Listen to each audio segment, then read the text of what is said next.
Rolex paint நிறுவனத்தின் அதிபரும் காமராஜர் நேதாஜி சமூக நல அறக்கட்டளையின் கௌரவ தலைவரும் ஆன சிவகுமார் ரத்தினம் அவர்களின் 51வது பிறந்தநாள் முன்னிட்டு நேரில் வாழ்த்துக்களை தெரிவித்த ஷத்ரிய பாசறை அமைப்பினர் இன்று பிறந்தநாள் காணும் வள்ளி குரூப்ஸ் ஆஃப் கம்பெனி மற்றும் ரோலக்ஸ் பெயிண்ட் நிறுவனத்தின் அதிபரும் காமராஜர் நேதாஜி சமூக நல அறக்கட்டளையின் கௌரவ தலைவரும் ஆன சிவகுமார் ரத்தினம் அவர்களின் 51வது பிறந்தநாள் இன்று எளிமையான முறையில் சிறப்பாக கொண்டாடப்பட்டது.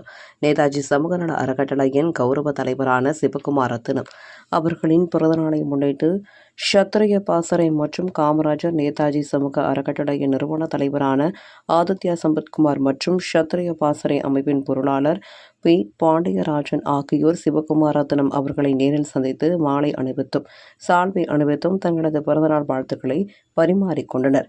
தொடர்ந்து பல்வேறு கருத்துக்கள் குறித்து விவாதிக்கப்பட்டது. இறுதியாக சிவகுமார் ரத்தினம் அவர்கள் ஷத்ரிய பாசறை மற்றும் காமராஜர் நேதாஜி சமூக அறக்கட்டளையின் நிறுவன தலைவரும் ஆன ஆதித்யா சம்பத்குமார் மற்றும் ஷத்ரிய பாசறை அமைப்பின் பொருளாளர் பி. பாண்டியராஜன் ஆகியோருக்கு நினைவு பரிசுகள் வழங்கி கௌரவித்தார்.